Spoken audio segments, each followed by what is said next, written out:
welcome to the Way TV. Glad to be back. I just found out from a good Egyptian Christian friend of mine. I won't say his name. I don't want him to get beat up or burned up or chopped up or beheaded or killed, all of the pleasant, nice things that the Muslims do to us. But he told me that Christians are accused, especially in the Middle East, of worshiping two pieces of wood, a cross. How foolish. Well, let me return the favor to the Muslims that Muhammad was a kelb mayet. Is a dead dog. Muhammad is a dead dog. Kelb mayet. And all your suicide bombers and all you screwballs over the virgins and all the stuff that you're doing, you know what? All you're doing is making yourselves look like fools. And as my other friend told me from Iraq, that when they burned up the pilot from Jordan, it was a Muslim burning up another Muslim. So Christians, all of you guys out there, you got to understand, if the Muslims are willing to burn up another Muslim, what are they going to do to Christians? Well, of course, they're going to capture them, they're going to torture them, they're going to put them into a cage, they're going to let them die some horrible death, and then bang, they're going to shoot them through the head. Speaking about kelb mayet, dead dogs, Prophet Muhammad, no peace be unto you. Curses be unto Muhammad. May you burn in hell, you filthy maggot. Okay. Clip number 7. Let's watch a moron talk about the virgins, the 72 virgins. Clip number 7.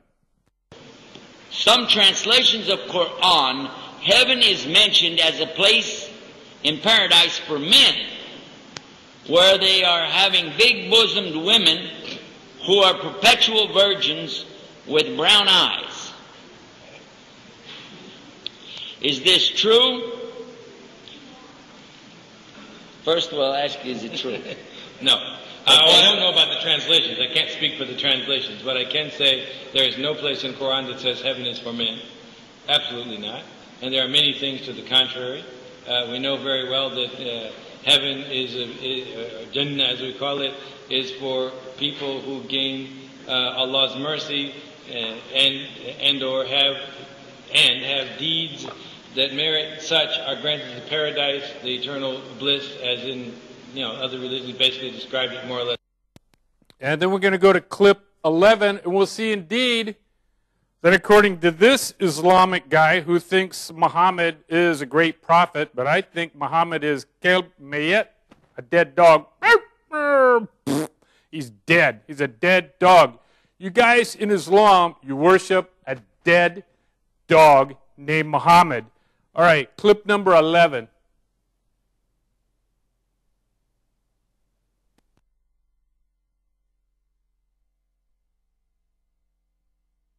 هذه العلاقة شيخ محمد في الجنة كيف تكون سواء مع الحور العين أو مع المؤمنات التي دخلن الجنة؟ والله عز وجل قال حور عين، وهي المرأة الشابة الحسناء الجميلة البيضاء شديدة سواد العين في شدة البياض التي يحار الطرف فيها من رقة جلدها وصفاء لونه، وكما قال الله كأنهن بيض مكنون، العيون واسعة لم يطمثهن إنس قبلهم ولا جان، أبكار عربا أترابا، متحببات لأزواجهن في سن واحدة، خيرات حسان في الأخلاق والوجوه، كأنهن الياقوت والمرجان في اللمعان والصفاء والنقاء والبياض، كأمثال اللؤلؤ المكنون، مثل صفاء الدر في الأصداف لم تمسه الأيدي، كل واحدة منهن يرى مخ ساقها من وراء لحمها من الحسن. هذا الجمال الباهر باهر ما في الدنيا، وين في الدنيا من هذا؟ وإذا كانت الواحدة من نساء الدنيا تجلس أيام وليالي يعني في الحيض والدم والنفاس و40 يوم وعرضة للاستحاضة والأمراض، نساء أهل الجنة أزواج مطهرة، لا أذى ولا حيض ولا غائط ولا بول ولا نخامة ولا مني ولا ولد. وكذلك فإن الله سبحانه وتعالى نقاهن من كل أذى وريبة ومن الأدناس والمكاره، لا في الشكل ولا في الطباع، فما في طباع ذميمة ولا في غير قاتلة ولا في حقد ولا في حسد، وليس هناك جشع ولا طمع، مقصورات في الخيام محبوسات لأجل الزوج، ما في طلوع وخروج، إذا جاء وجدها. لا يمكن واحد في الجنة يجي البيت ما حصل زوجته. والله سبحانه وتعالى قال يعني وصفهن بأنهن قاصرات الطرف فلا تنظر إلى غير زوجها أصلا، العين لا تمتد إلى غير الزوج. وكذلك فإن هذا النعيم يعني من جهة الوصول إليه يعطي الله قوة فيه، يعني يعطى. نعم العالي الشيخ محمد، يعني كما أشرت أنها عينها في زوجها فقط، لكن حال اليوم لا يعكس ذلك. لا الزوج في زوجته فقط ولا الزوجة في زوجها فقط، إلا من رحم الله. يوجد من الأتقياء الأنقياء من لا يتعدى بصره زوجته. نعم. ويوجد من التقيات البارات الطيعات من لا يتعدى نظرها زوجها. لكن يعني صارت الآن في الأسواق والأشكال والأفلام صار النظر مطلق. الإنترنت أهل الدنيا، شوف حتى في الوصول لهذا النعيم في فرق كبير. يعني أهل الدنيا في وصول. So we got Yusuf Estes, the dude who converted from Christianity, and by the way, nobody wants to kill him. Could care less. You know what? That's between you and God. And I'm sure when you stand before Jesus, who died on the cross, which you criticize, I'm sure Jesus is not going to be too happy with you. So he's up there talking about how, you know, women are in heaven and that they're not just all white and blue-eyed and all that other stuff. Then we have the real deal, the guys that really know Islam, and they know that they worship Muhammad, who's a dead dog. Muhammad Kalb Mayet, he's a dead dog. We, on the other hand, we worship a living God. Jesus, who is so powerful, the greatest miracle of all times, he raised himself from the dead, the second person of the Godhead. All right, clip number 12. Let's see. Europe is getting sick and tired of the Muslims, and so the natural response is going to be jihad, counter jihad. Clip number 12.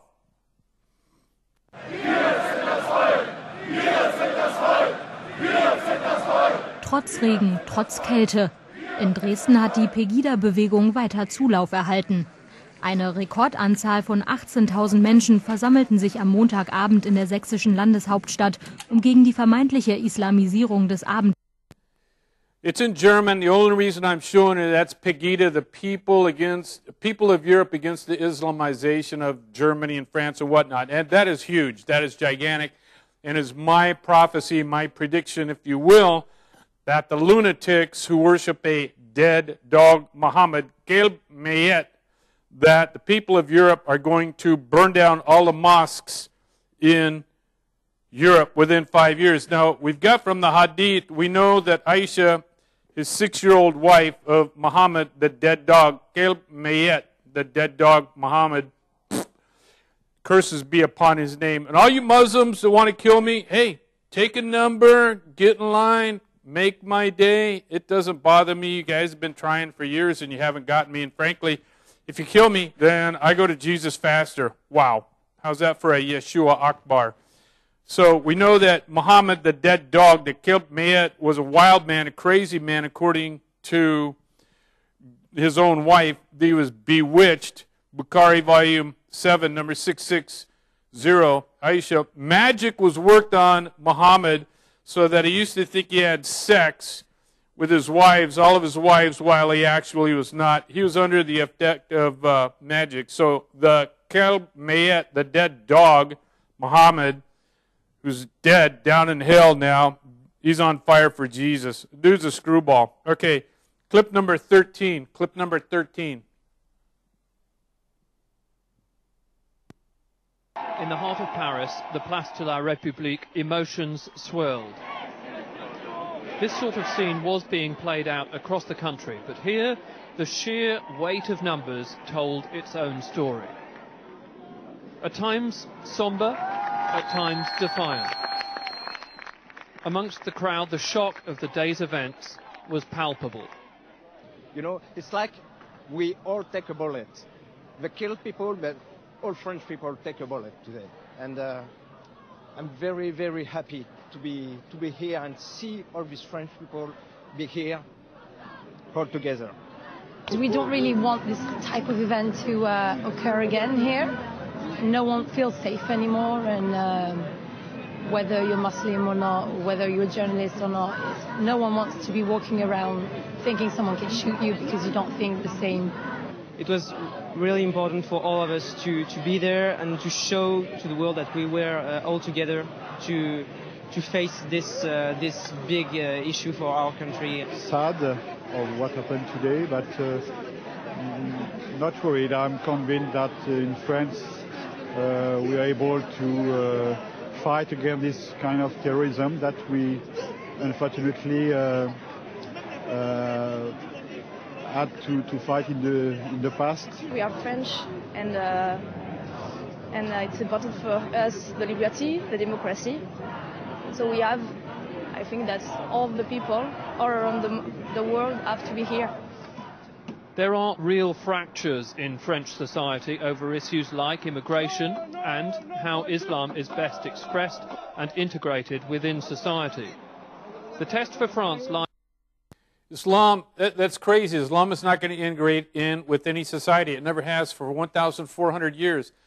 People who treasure the idea that they're scientific and that they hold to the five senses and that they can observe and measure and repeat good science, and then they come across with saying that Islam integrates. It never has. Why would you go back and lie about it? Why is everybody afraid of Islam? I don't understand it. I guess people are just afraid of dying. Well, you know, in the tradition of the archetype, the Jungian archetype of the prophet, that's just part of the ball game. Chapter 7, or Book 7 of the Republic of Plato, the allegory of the cave. That's just part of telling the truth. If you're afraid of telling the truth, maybe you don't have any character. Maybe you don't have any backbone. That's why I like working at the Way TV. The people here, the men and the women, the ladies and gentlemen here, they have courage. They have backbone. They get up and they tell the truth, and they're not going to back down. I like that. That's what made Christianity, wherever the bloody banner of Jesus goes, you'll find the highest degree of peace, order, liberty, and prosperity. 2 Corinthians 17, where it says, where the Spirit of the Lord is, there you will find liberty. And part of that is having the courage to stand up and tell the truth. And now we're seeing people of the world are sick and tired of the Kelb Mayet, the dead dog Muhammad. We're tired of him. We do indeed. We love the man who died on the cross and raised himself from the dead in the ultimate proof, convincing everybody only God could raise himself from the dead. It is amazing that people can't understand that. Eyes that don't see, ears that don't hear. Well, you end up going to hell that way. Okay, so what about hitting women? Is it okay to hit women? Well, it's okay to hit women, but not Muslim women. Clip number 20. Clip number 20.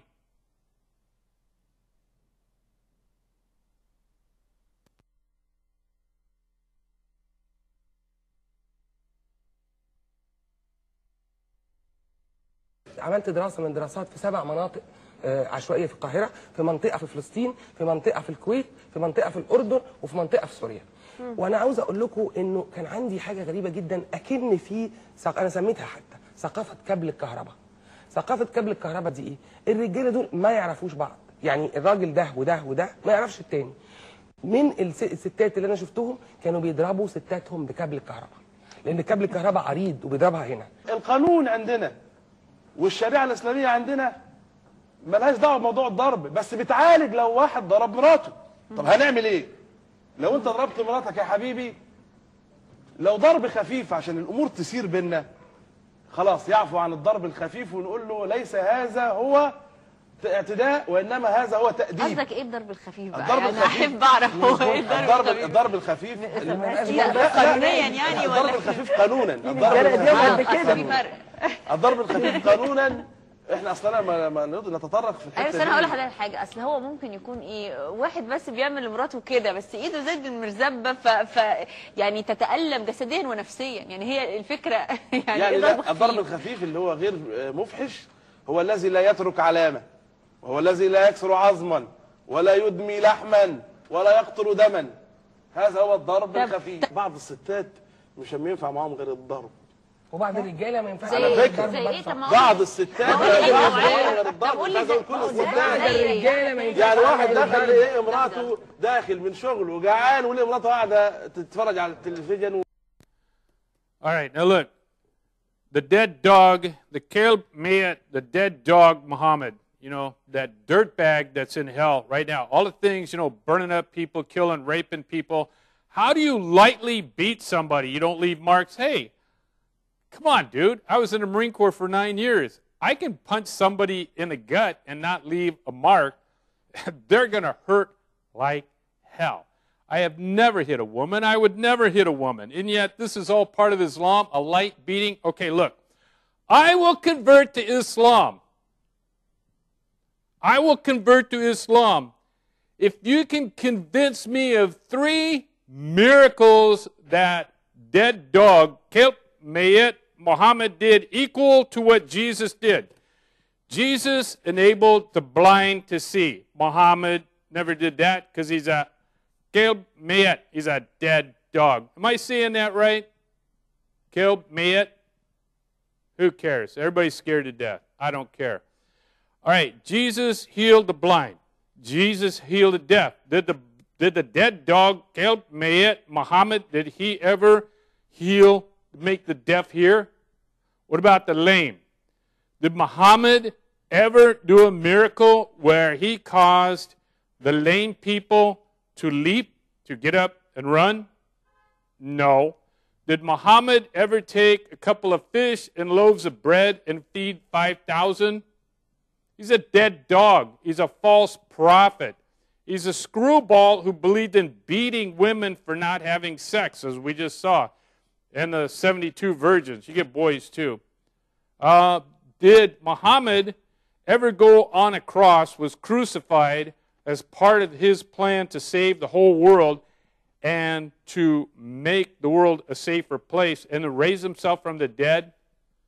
Muhammad couldn't even have sex sometimes. He couldn't even raise his sexual organ. Sometimes he used to complain to Aisha that he needed Viagra. He couldn't get it up. I really don't care if the Muslims don't like what I'm saying or the other cowardly people don't like what I'm saying, because frankly, if you're not tired of seeing innocent people being burned up, murdered, killed, all this stuff. So, okay, Muslims, send proof to the TV show here. Send them emails, Allah Akbar, and all that baloney, that the dead dog, Caleb Mayet, Muhammad, did miracles, 3 miracles as big as Jesus. Walking on the water? No. Stopping the storm with his voice? No. None of those things. Islam is a joke. It's a very bad joke. Islam is dangerous for every people. Again, Islam is PMS, power, money, and sex. It's RPM, religious, political, military.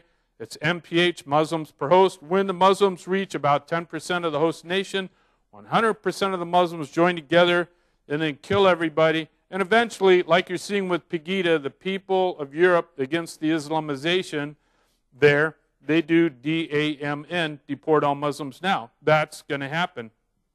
Okay. We go to clip number 17. Clip number 17.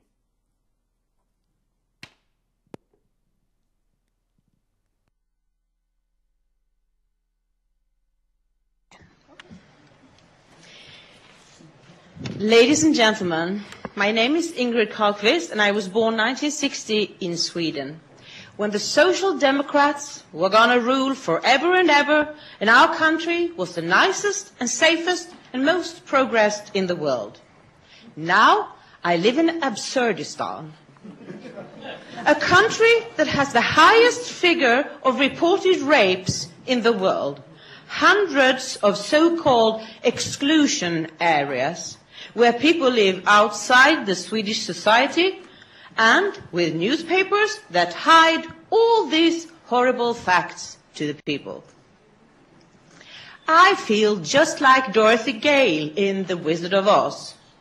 A tornado came and blew me miles and miles away from my home and dumped me in a country I don't know. Toto, I have a feeling we're not in Sweden anymore. Like Dorothy, I'm searching for a way to find my home, But on my path, I only meet lions without courage, scarecrows without brains, and tin men without hearts. When I grew up, our Prime Minister was Tage Erlander, a social democrat. In 1965, he said in Parliament, after violent race riots in America, "We Swedes live in a so infinitely happier situation. The population in our country is homogeneous, not just according to race, but also in many other aspects. Now I live in a nation that is not homogeneous in any aspect." Olof Palme, that came after him, decided that homogeneous was a bad thing and opened up our borders for people from all over the world. And from right to left, the politicians told us that there were no such thing as a Swedish culture, no Swedish traditions worth mentioning, and that we Swedes should be grateful that so many people with real culture and real traditions came to us. Mona Sahlin, a later leader of the Social Democrats, said 2002 with the magazine Euroturk, she was asked, what is... Okay, so what's going on there? She's talking about the common law, like where it says in the Old Testament, train up your children and they will not depart, and you train up the children based on what? The Ten Commandments? And we've noted, in fact, I have my Constitution right here. We have proof, evidence, and facts that the common law of the West, Europe and the United States, and wherever we went, we took the Ten Commandments with us. Isn't that exactly why Moses went to Pharaoh and said, "Let my people go so that they might serve me," and gave them the Ten Commandments as they were wandering around the desert so that they would have the law of liberty, the law written on the heart, so that when they adjudicated cases between litigants, that they could do it based on the golden rule. The Ten Commandments is merely the codified form of the golden rule: do unto others as you would have done unto yourself, and do not unto others as you would not have done unto yourself. And isn't it the sign of salvation when you look at Jeremiah 31, 33, Psalms 37, Psalms 37:4, Romans 2:15, Hebrews 8:10, and Hebrews 10:16, where it says this will happen to you when you're born again, that the law will be written on your heart as codified as the Ten Commandments, as digested down into the common law of the two great commandments. The first of the Ten Commandments really under Christianity really is thou shalt be born again. Thou shalt have, I am your Lord, your God, who led you out of Egypt. Thou shalt have no other gods. Wow. And that's, our civil law was based on that until, as the lady said, around 1965 or so in Sweden, they threw out the Ten Commandments. In 1965, we brought in the Immigration Act of 1965, virtually throwing out our common law based on the Ten Commandments. And from that moment, 35, 50 years ago, you can see the decline of our nation having the highest degree of peace, order, liberty, and prosperity. Even during the time of segregation, the black people, because they were segregated, because they were treated poorly, but the black people working on the Ten Commandments went out and started their own business. I was born and raised in Compton. I know, I've seen this stuff. You can see the proof, evidence, and facts of that. It's when the federal government stepped in and said, we don't need the Ten Commandments and we're going to take care of you, that all this stuff slid downhill real fast. Okay, I see Islam, this dangerous cancer called Islam, that worships a dead dog named Muhammad, Kelb Mayet, a dead dog named Muhammad. A dead dog named Muhammad. That's what I think of him. Because everywhere that Islam goes, death is sure to follow. He's in hell. Muhammad is in hell. He doesn't have his 72 virgins. No, he's burning in hell with all of the other sinners down there. He's down there. And we've gone through this before. We'll compare again, because I like doing this because you can't say it too many times. A sign of a leader is a guy who finds the most important thing that there is and then he harps on it, he obsesses on it, he teaches on it to the end of his life. That's what I'm doing. And as I told the media 2 years ago when they surrounded me and they told me that I was offending people and making people angry, I said, you know what, you're going to have to kill me to shut me up, just like Winston Churchill when he was warning everybody about the Muslim-loving, Islam-loving Adolf Hitler when he did what he did. So again, I'm throwing out this challenge. Hey, Muslims, do me a favor. Don't tell me you're baloney. Don't tell me you're baloney about your 72 virgins, the screwball use of Estes, and the insanity of the love story, the Romeo and Juliet of the 6-year-old little girl, an infant girl, being forced into a marriage with a 56-year-old dead dog, Caleb Mayet, a dead dog named Mohammed. And this is supposed to be the basis of marriage, of bliss, nuptial bliss? Are you kidding me? As it says in this horrible book, held in my left hand on purpose. That is my left hand, no matter what your camera or TV shows you there. Here, I've got this in my left hand. This is my right hand. I write with my right hand. This is my left hand.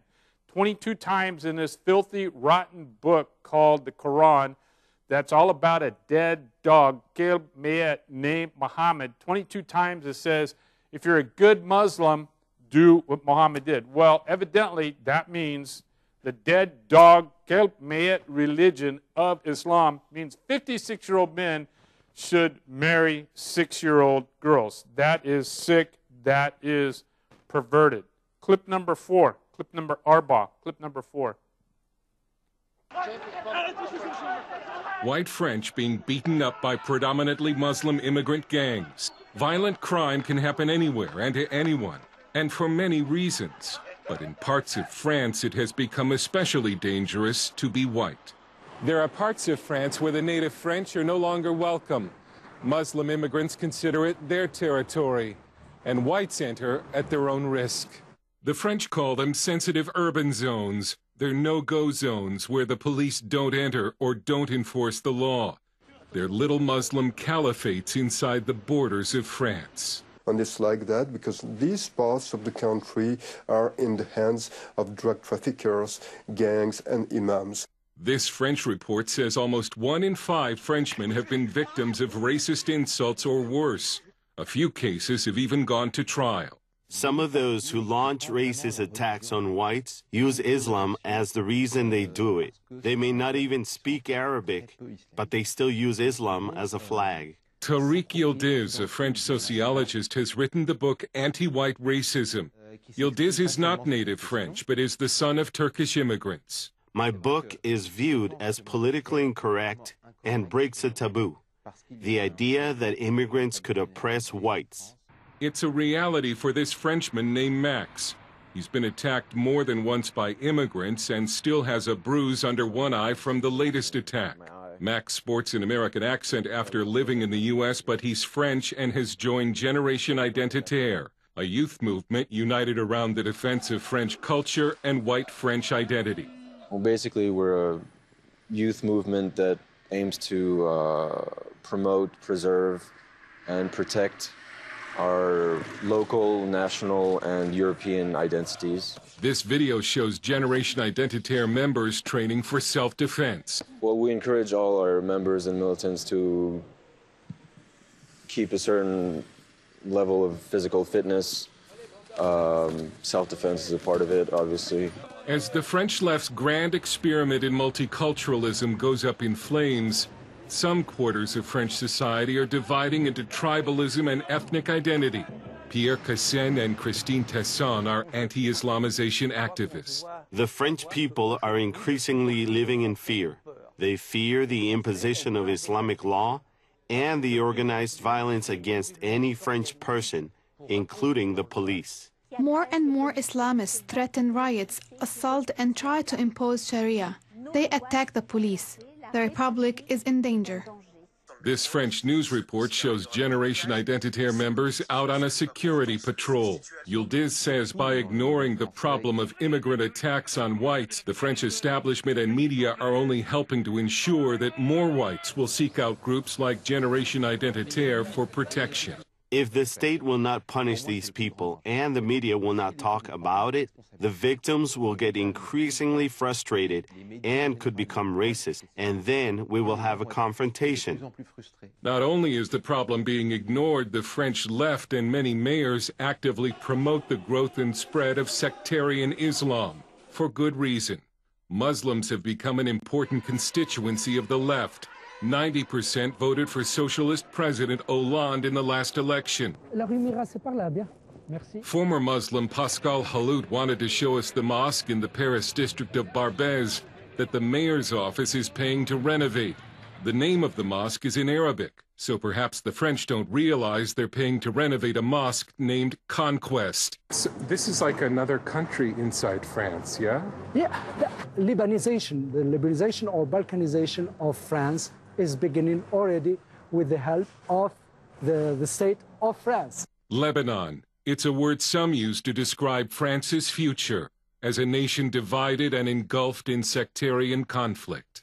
Halout believes, as do many experts, that the French left's experiment with Islam is going to backfire badly. The French feel outnumbered, outmaneuvered, and in the minority. If things continue at this rate, we will have the same situation as in Kosovo or Lebanon, civil war. Dale Hurt, CBN News, Paris. All right, so it always follows a pattern. Islam is PMS, RPM, MPH, and then it's always damn because these crazy lunatics who worship the dead dog, Kelp Mayet, Prophet Muhammad, curses be upon his name, for Muhammad. That's what I think. And you know what? I think what I'm doing is very loving because a lot of you out there saying all of these things, yelling and screaming, but when you see here in the West what's happening over there in France and whatnot, you're going to look back and think, you know what? That's just part of being able to see into the future based on the past. History is prologue. It's really no big deal. I mean, Jesus told us you have eyes to see, ears to hear. You can tell the weather, but you can't forecast what's going on. Some people can. In this case, I can't do the stock market. I can't foretell the weather. I can't tell what's going to happen, who gets elected next to president. But from looking at 1,400 years of Islam, I can tell you right now, within 5 to 50 years, Islam will be destroyed in Europe. They will burn down every mosque. When we see all the violence of the Muslims, that's with only 9% of the population. That means for every 9 of them, there's 91 people who don't like that. And I'm sure there's a number of Muslims who want to get out, but they're absolutely terrified. I remember one of the greatest moments of my life was being at a mosque in Southern California 12 or 13 years ago, and we were handing out gospel tracts, and we were witnessing, and the imam in charge of this mosque was a total, out-of-control lunatic. We had 7 or 8 deputy sheriffs there.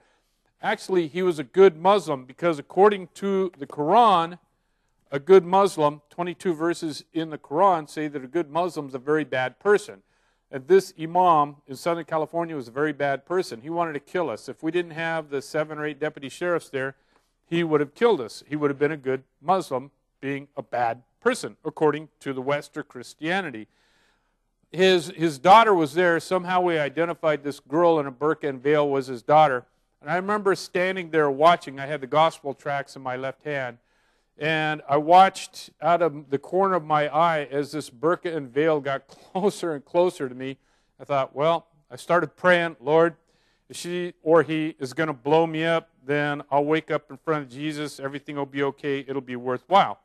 So I got the tracts are down around my belt. I'm holding on to them. And she got closer and closer and closer to me, so close that she actually was touching me, and with one of her hands, I believe her right hand, she reached in, took one of the gospel tracts, put it underneath her arm in her burqa and veil, and then skittered off. Now, that was 11, 12, 13 years ago. I hope she's still alive. I hope she converted to Christianity. But, you know, all you guys out there who are saying, oh, you're so full of hate and rage, why don't you look up in the Bible?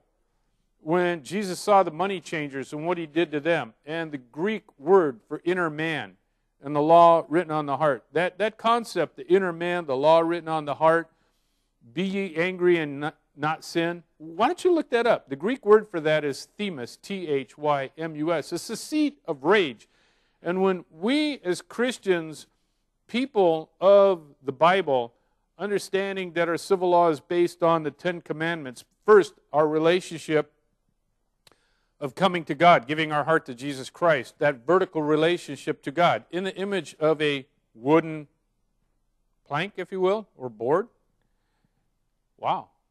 And that establishes our relationship. Since we love God so much, we want to do His will. His will is codified in His Ten Commandments. You know, the image of the wood on a cross of a serpent.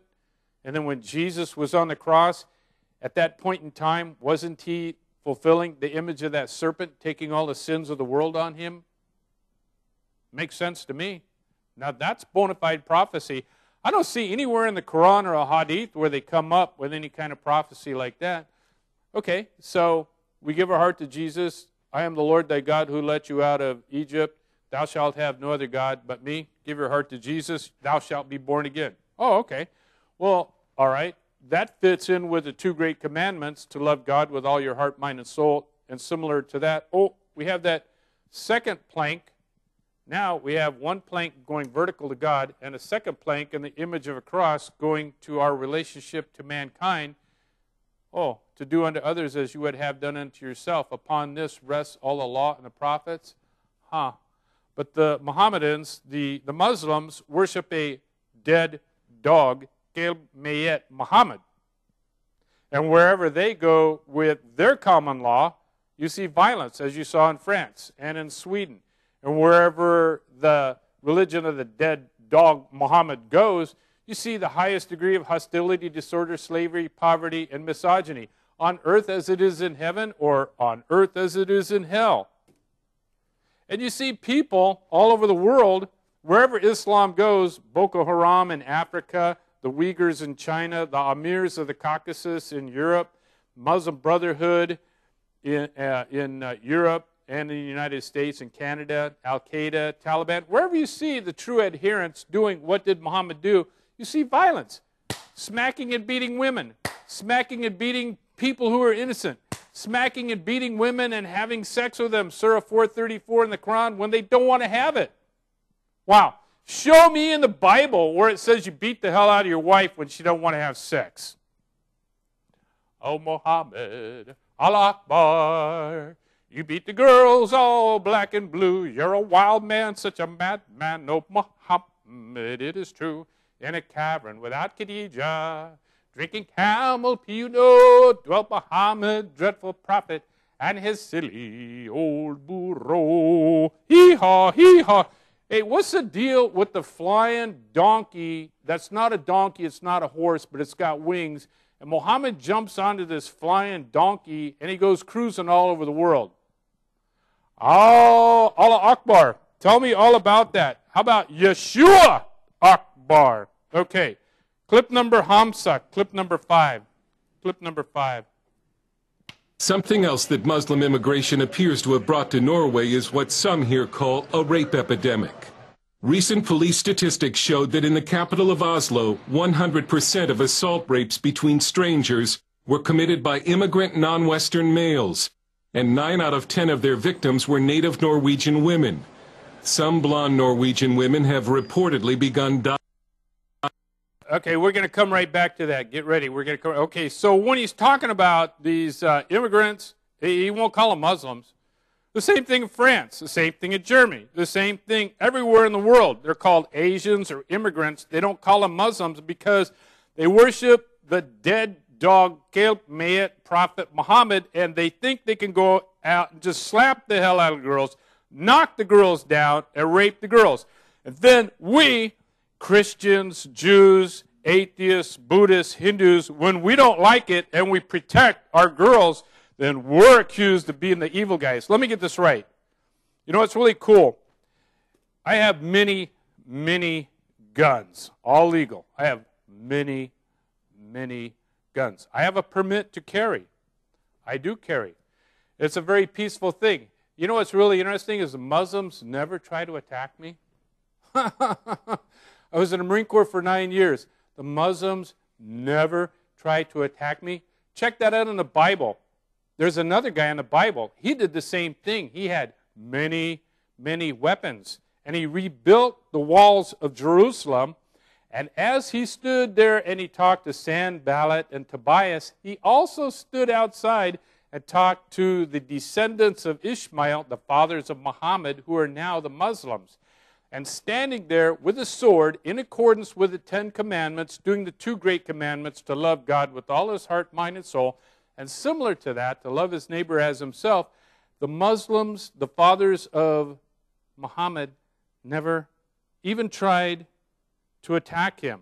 Blessed are the peacemakers, for they are the sons of God. Hey, Romans 13:4, I am a son of God because in accordance with the Holy Scriptures, Romans 13:4, my calling is to protect the people of God. My calling as a former Marine Corps enlisted and officer is to protect innocent people. And it is amazing, when I go out to the mosques, I've been surrounded by the Muslims, but they've never assaulted me. And what's really cool is people who think that I'm a little bit edgy and whatnot, they get behind me because they know they're safe behind me. Blessed are the peacemakers, for they are the sons of God. All right. Adam, are you awake? All right. Okay. Let's go back. We'll do. Now remember, in clip number 5, where they're raping all the girls, they don't call them Muslims, they call them immigrants. Okay. Clip number 5 again. Something else that Muslim immigration appears to have brought to Norway is what some here call a rape epidemic. Recent police statistics showed that in the capital of Oslo, 100% of assault rapes between strangers were committed by immigrant non-Western males, and 9 out of 10 of their victims were native Norwegian women. Some blonde Norwegian women have reportedly begun dyeing their hair black, and many travel only in groups. Kristen Spitsnogel is a therapist who has counseled some of the rape victims, and she's been attacked in the Norwegian media for saying what many will not, that the rape problem is primarily Muslim men raping non-Muslim women, and any woman who does not. So she just tells the truth. You know, in the Bible, come let us dialogue. You will know them by the fruits. You will know the truth and it will set you free. Not under the dead dog, kilt, mayat, Prophet Muhammad religion of Islam, which always creates the highest degree of hostility, disorder, slavery, poverty, and misogyny. All right, in fact, now this next clip is all about the 72 virgins, and they keep talking about the meat of the virgin's legs. Now check it out. I go into the store to buy a chicken or a turkey or a steak, or a pork roast or bacon, and you know what? When I smell it cooking, my beautiful, wonderful wife of 45 years, when she cooks, it's like heaven. I love it. I don't like Islam. I don't like to think about girls and the meat of their legs. But in this clip, they keep calling it the 72 virgins. They get all fired up and sexually aroused over the meat of their legs. It's an insane religion from a bewitched dead dog prophet. And watch, what you see in Europe, what you see when they burned up the pilot from Jordan, Muslim on Muslim, that was Muslim on Muslim. What do you think they do Muslim on Christian? Muslim on Buddhist, Muslim on Yazidi, Muslim on anybody that's a kafir, an infidel. All right, Adam, you got to go to work. Quit talking in there. Adam, clip number 8. Okay, thank you.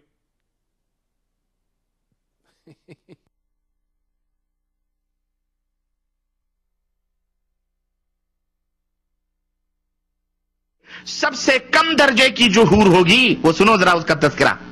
तुम यहां मैली कुचैली बीवियों को पाकर अल्लाह को भूल जाते हो और सड़ी गली औरतों के ऊपर दिल फेंकते हो ना कि तुम आशिक हो गए, इश्क हो गया, लब हो गया, मैं लब करता हूं। सुनो, जो जन्नत में तुम्हारे लिए अल्लाह अज़्ज़ व जल ने तैयार की हुई, और तुम रंडियों, खुजड़ों, खसरों, तवायफों की तस्वीरें और फिल्में देख देख कर अपने वक्त को जाया करते हो और अल्लाह अज़्ज़वजल से इराज करते हो। देखो तुम्हारे मालिक ने तुम मुसलमानों के लिए क्या क्या चीजें तैयार कर रखी, और नबी ने ये तमाम सब चीजें खोल खोल के बयान फरमाई ताकि तुम इस दुनिया से अपना दिल न लगाओ, इस दुनिया से उतना दिल लगाओ जितना तुम्हारी जरूरत पूरी हो सके। बस बकिया तैयारी किसके लिए करो? उस जन्नत को हासिल करने।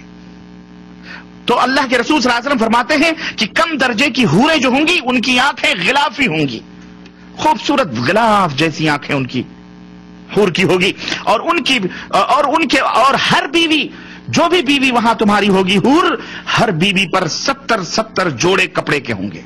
कितने जोड़े?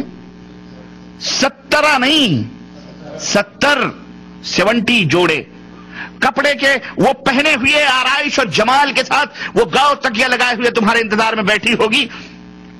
उन कपड़ों की खासियत क्या होगी और उसका जिस्म कैसा होगा? अल्लाह के नबी फरमाते हैं कि उन कपड़ों में से उन हूरों की पिडलियों का गूदा तक तुम्हें नजर आएगा। इतनी हसीन और इतनी खूबसूरत होंगी, उसके गूदे तक तुम्हें नजर आएंगे। अब आप कहेंगे कपड़ों के बीच से गूदे कैसे नजर आएंगे? लेकिन मौजूदा साइंस, मौजूदा दुनिया ने हर चीज हमें यकीन, ये सब यकीनी सतह पर ले आए हैं। वो आप एक्सरे मशीन के टेबल पर लेटते हो कपड़ा पहन करके, हैं, तो आपकी हड्डियों तक के गूदे तक दिखाई देते कि नहीं देते? जब इंसान की बनाई हुई ये अक्ल इतनी तरक्की कर सकती है कि तुम 1000 पर्दों में बैठे हुए उस तुम्हारे पेट की तमाम सब चीजों को वो एक्सरे मशीन बता देती है, तो वो खालिक़े कायनात जिसने इस इंसान को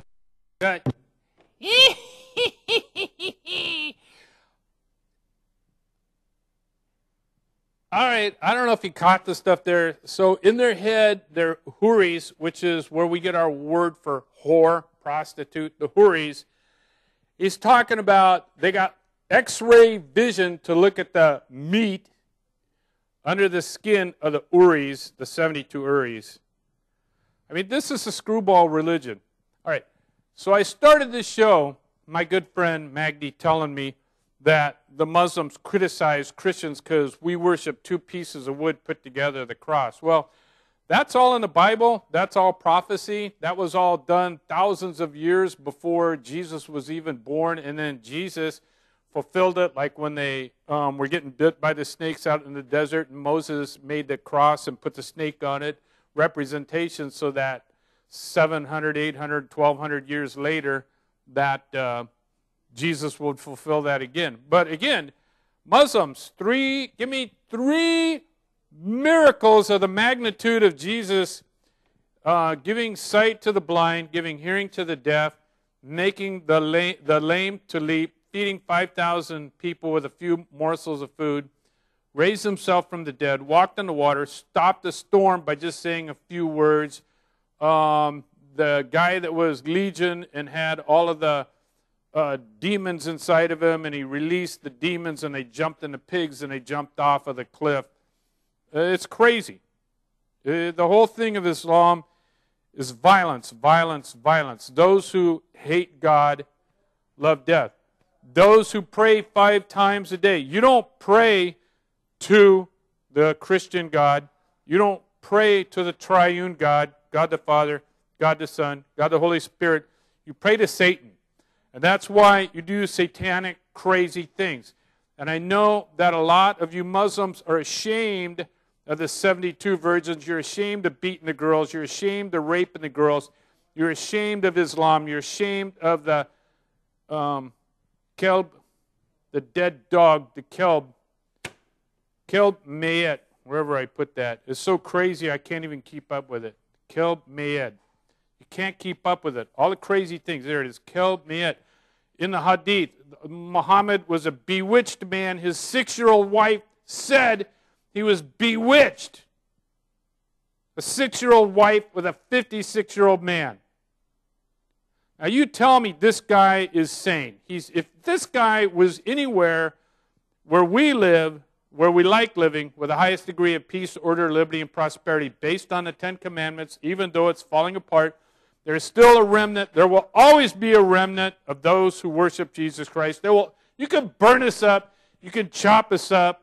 Hebrews 11. You can do all the things that you do to us, the same thing that the Muslims are doing, and we will still not bow the knee to Satan. We will only bow the knee to Jesus Christ.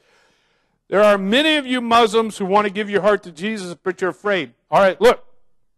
You might be afraid of being burned up like they did to the pilot in Jordan. You might be afraid of getting your head chopped off slowly like ISIS.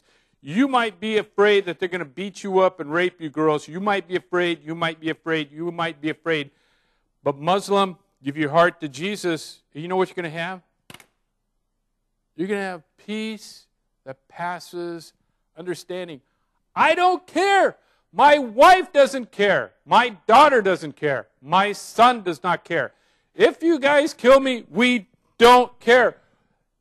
Our deaths will proclaim the gospel. As it says in Psalms, that the wrath of man praises God. Because all of the Muslims laughing and doing all the things, you guys think you're so cool, murdering and killing the people in the Middle East, murdering and killing and raping Charlie Hebdo and the people in France and Europe. You think that's really cool. Some of you don't. Some of you, God is opening your eyes. He's opening your ears. You want to come to Jesus? Come to Jesus. We had a member of ISIS come to Jesus because of this show. Why don't you just give your heart to Jesus? They're going to kill you anyhow. And then it says, fear not he who can kill your body, but he who can kill your soul. Why are you afraid of dying? I don't understand. Once you give your soul to Jesus, you know, even if you die, you go to a better place.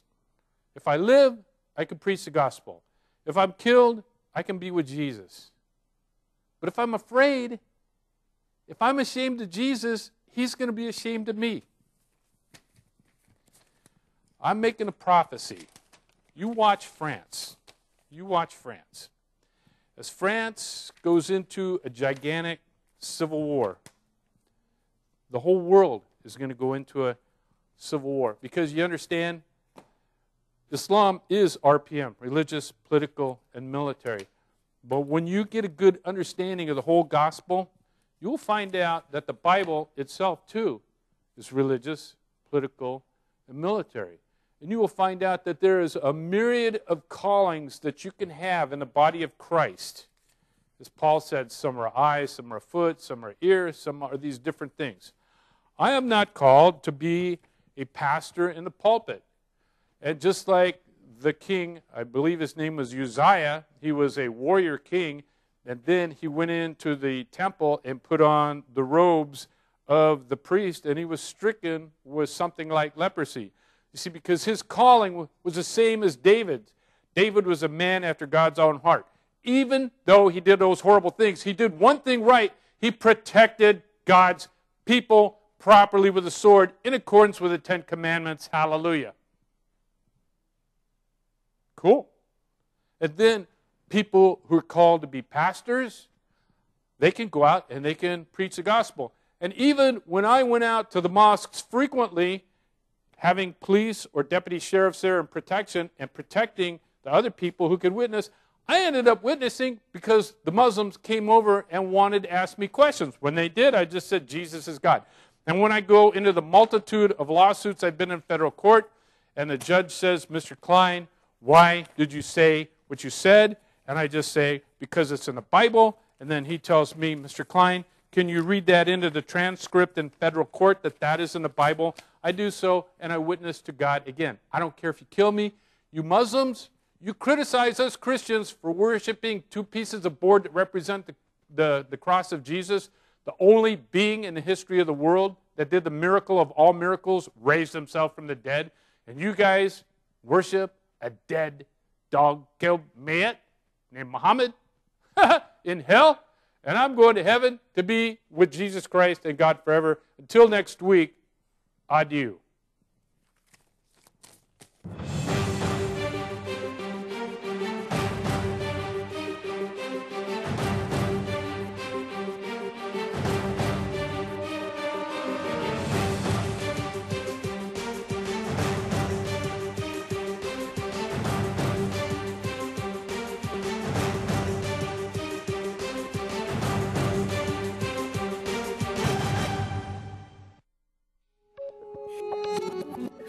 كتير طرق وسط الحياة